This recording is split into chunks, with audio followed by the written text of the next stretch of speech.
Oi amigos, pessoas, meu nome é Beatriz, eu tenho 29 anos. Fui au pair aqui nos Estados Unidos durante 2 anos. Eu criei esse canal pra compartilhar as minhas experiências, as minhas reflexões, me fez crescer, o que eu aprendi, os perrengues que eu passei. Meu au pair acabou tem 5 meses, eu fiquei 2 anos. Eu sou muito grata e eu ainda acho que eu tenho muito a compartilhar. Como o au pair, ele foi o meio, né, o catalisador nessa jornada, no meu processo de autoconhecimento, amadurecimento, começar a olhar para as coisas, né, de uma outra forma. Talvez, eu me perguntei isso hoje, né, essas mudanças, se esse amadurecimento, se eles ocorreriam de outra forma, né, talvez seja inevitável, né, da idade quase 30, você começar a olhar para si mesmo de uma outra forma. Ai, meu Deus, tava esperando ela pra começar a gravar. Já tentei gravar esse vídeo várias vezes, mas não tava conseguindo e agora vai. O vídeo de hoje, ele foi motivado por uma conversa que eu tive com a minha ex-housemate. Ela não é mais minha housemate, agora ela é só minha amiga, Libna. E a gente tava conversando, né? A gente tava hangout e ela falou pra mim quanto ela se sentia confortável pra falar qualquer coisa perto de mim. Porque, na visão dela, ela era uma pessoa com pouco julgamento, sabe? Mesmo que eu tenha uma crítica, mesmo que eu tenha algum comentário, tentava não julgar as pessoas, né? E eu achei esse um comentário muito interessante. Eu considero isso um elogio, né? E eu parei pra refletir e eu compartilhei pra ela, né? Isso não é uma característica que eu sempre tive. Foi uma característica adquirida, eu acho. É como um músculo, né? Que você começa a treinar. Começa a treinar, a ver as coisas por uma outra forma. E eu parei pra pensar, né? Tipo assim, como que eu comecei a pensar assim? Primeiramente também eu queria dizer que eu acho que esse é com certeza um dos nossos objetivos na Terra. E eu acho que eu tô longe de alcançar o patamar do não julgamento. Obviamente, a minha cabeça tá sempre funcionando, né? Eu tento fazer o não julgamento. Mas enfim, eu parei pra pensar como, né? Como é que foi isso? Porque eu sei que isso é uma coisa recente, que eu não fui sempre assim na minha vida. E eu acho que o au pair, ele teve um papel muito importante nesse meu processo, né? De não julgamento. Te convido a assistir, né? Uns vídeos aqui que eu tenho falando do meu primeiro ano e do meu segundo ano. Em ambas as famílias, né? Que eu fui au pair pra 2 famílias, 1 ano cada. Todas as 2 famílias, eles tinham crianças mais velhas, né? Adolescente. E lidar com adolescente foi bem difícil. E sabe uma coisa que foi bem interessante pra mim? No meu primeiro vídeo, né, eu digo que na minha primeira família, eu vim com muitas expectativas, né, tipo assim, de hangout com eles, né, de fazer coisas legais com eles. E eu digo, né, que foi difícil, né, foi um balde de água fria, porque eles não queriam hangout, eles não queriam, né, eles são adolescentes, e adolescência é uma fase complicada. Mas, acho que é aí que tá a questão. Eu era igualzinha. E assim, quando eu vim pro au pair, né, eu vim pro au pair querendo dar o meu melhor pra essas pessoas, né? Querendo criar conexões. E talvez a idade, né? Talvez o amadurecimento fez eu olhar pra eles, né? De uma forma mais amorosa, empática, né? Tipo, quando você tá de fora, você consegue ver as coisas de uma outra forma, né? Quando você tá dentro, você não consegue. Então, eu acho que eu comecei a me ver neles, sabe? E assim, eu era uma pessoa que mora com eles. Então, assim, obviamente eu queria que eles se sentissem... Não quero ser uma pessoa ali julgando, né, todo mundo toda hora. E eu acho que... E quando você tá de fora, você consegue ver coisas que... diferentes, né, de uma outra forma. Então eu comecei a ver, né, eu comecei a entender um pouco, a lembrar também, né, o quanto essa fase é difícil, o quanto essa fase é... Eu vejo agora, né, que quanto eu, adolescente, eu tava tentando me encaixar ali, eu tava tentando, sabe, achando que eu sabia de alguma coisa, tentando a minha independência, fazendo amigos, a escola pode ser difícil. Eu acho que eu comecei a olhar pra eles com mais empatia pra eles. Isso falando bastante da primeira família. E falando também da primeira família, eu tinha uma criança de 5 anos, uma husky de 5 anos. Eu me sentia como se eu tivesse fazendo parte daquela história, sabe? Como se eu tivesse, né, eu tô fazendo parte daquela história. Tá aprendendo coisas ali pela primeira vez. Ela tá passando por situações que vão ser a primeira vez na vida dela. Então eu me sentia assim, como se... Eu muito inspirada pela Flávia Kalina. Eu sempre falo da Flávia Kalina, inclusive eu comprei o curso dela. É muito inspirada por ela. Eu penso que eu tava ali pra ajudar é uma palavra, não sei se é a palavra certa, mas assim, eu tava ali pra dar o meu melhor pra aquela criança, sabe? Pra ajudar ela a passar pelos pequenos desafios da vida de uma criança de 5 anos. E eu também sempre ficava pensando assim, né, E eu lembro de várias situações que foram bem legais dela, com medo de ir no balanço, com medo de ir no parquinho, e depois ela ia aos pouquinhos se perdendo medo, sabe? Nossa, era tão legal ver isso acontecendo, sabe? Sabe, assim que as crianças vão aprendendo, assim que as crianças vão aprendendo a não ter medo, medo, a seguir, sabe? Mesmo quando você tá com medo. Enfim. E na minha segunda família, eu também fiquei com 2 crianças mais velhas, né? Eu tava meio traumatizada na primeira família, eu falo. Eu vim também pra uma casa, ser o pet de 2 crianças mais velhas. E também foi bem desafiador, né? Algumas questões foram as mesmas. E o engraçado da segunda família é que tinham 2 crianças com TDAH. Eu acho que eu tenho TDAH. Eu nunca fui diagnosticada, mas assim, eu me auto-diagnostiquei com TDAH. E eu também, né, obviamente, eu me reconhecia muito nas crianças. Era como alguns comportamentos, assim, era como se eu olhasse num espelho. Eu lembro que na minha cabeça, né,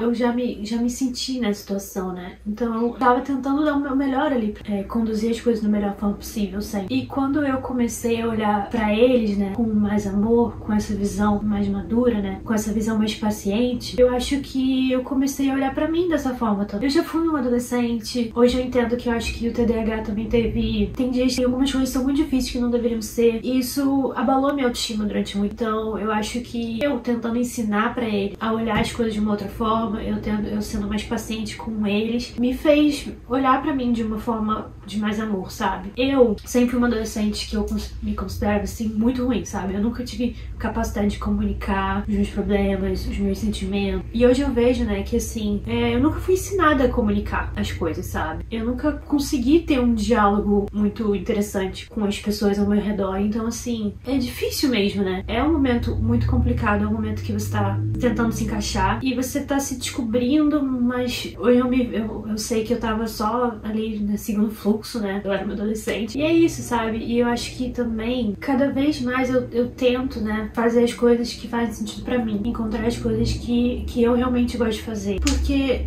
é como se eu já tivesse vivido uma outra vida que não era minha, que não fazia sentido, sabe? Então hoje eu penso sempre o que tá fazendo sentido pra mim. Voltando pra minha segunda família, eu tenho que fazer um vídeo só sobre isso. As 2 crianças, elas tinham TDAH. Os dois eram bem diferentes, né? E eu acho que na minha cabeça era um mix dos dois. Porque o mais velho, ele era mais explosivo, perfeccionista, ele era mais autocrítico. Ele era crítico com ele mesmo, ele era crítico com o irmão dele. E ele era um TDAH, assim, mais imediatista, ansioso. E o irmão dele, ele era mais, assim, na dele, assim, mais introspectivo. O mundinho na cabeça dele, sabe? Mais quietinho. E ele tá quietinho, mas ele tá na cabeça dele. E mais desligado também, ele sempre esquecia alguma coisa. E na minha cabeça era um mix dos dois. E às vezes eu ficava assistindo mais velho jogando videogame, ele era muito perfeito. E aí várias vezes eu já vi ele falando assim: por que eu não consigo passar da fase? Que saco, qual é o meu problema? Eu sei que é uma coisa boba, né? Ele só tá jogando, ele só tá irritado naquele momento porque ele não passa. Mas a forma como ele falava com ele mesmo era meio, né? Ele tava irritado. Ele tava colocando aquilo pra fora. E era assim que ele lidava com outras situações também, de vez em quando, de ficar irritado. A forma como ele lidava nessas situações era a forma também como ele tratava o irmão de vez em quando, né? Mas você esqueceu isso de novo, mas porque você não tá pronto. Eu era muito assim, sabe? De facilmente estressada. E também facilmente estressada comigo mesmo, sabe? Essa frase que ele falou, assim, várias vezes na minha cabeça eu já me peguei falando isso. Tipo assim, por que você faz isso? Idiota, fez isso, que burra. Muitas vezes na minha cabeça eu falo assim comigo, é um processo.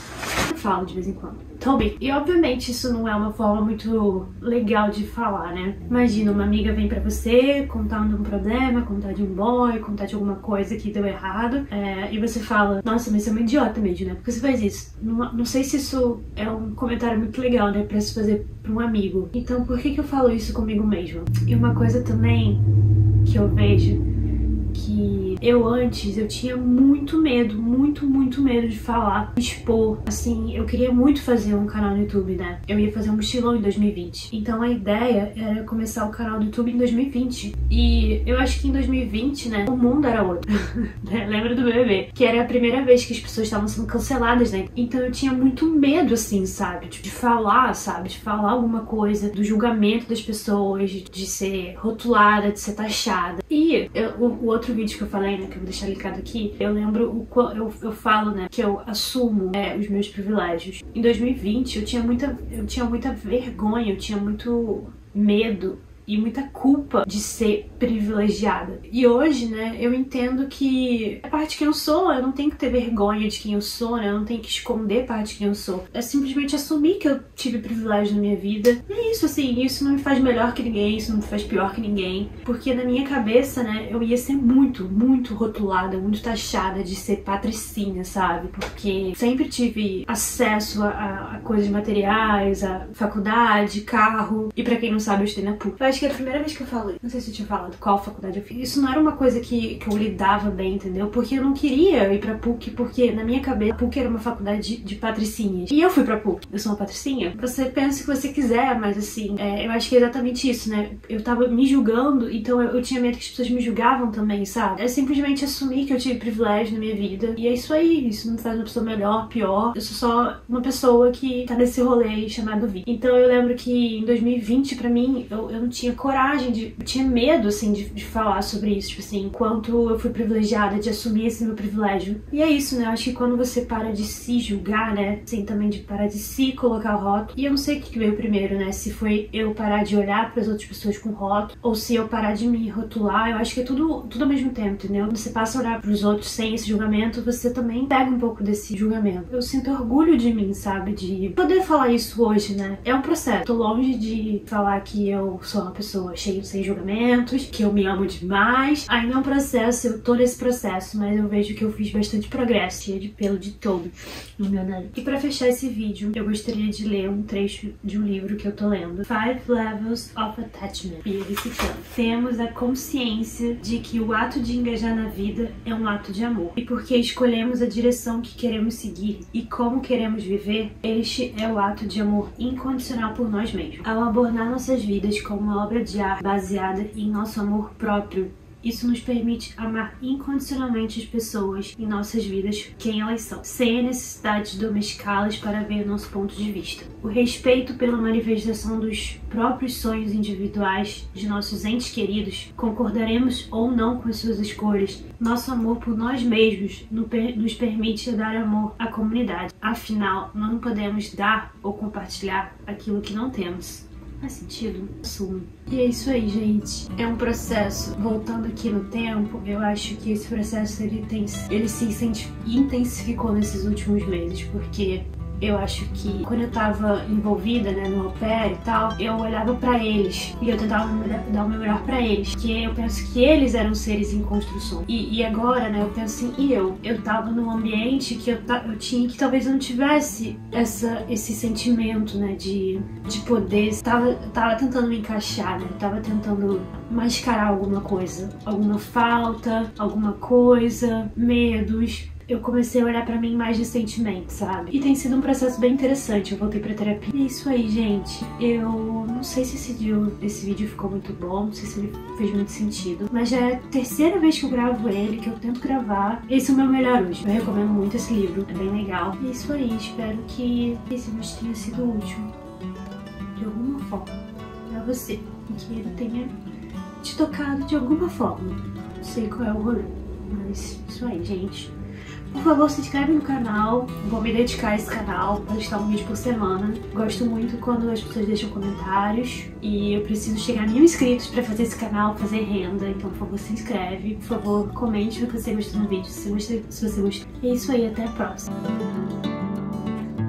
Vocês estão ouvindo o ronronado da Toby? É tão gostoso. Quando eu fui gravar agora, né, eu fiz questão de abrir a porta pra ela pra ela entrar, que ela é o meu não pet de companhia. É muito gostoso, gente. Olha só como ela é gostosa. Até a próxima. Se inscreve, por favor.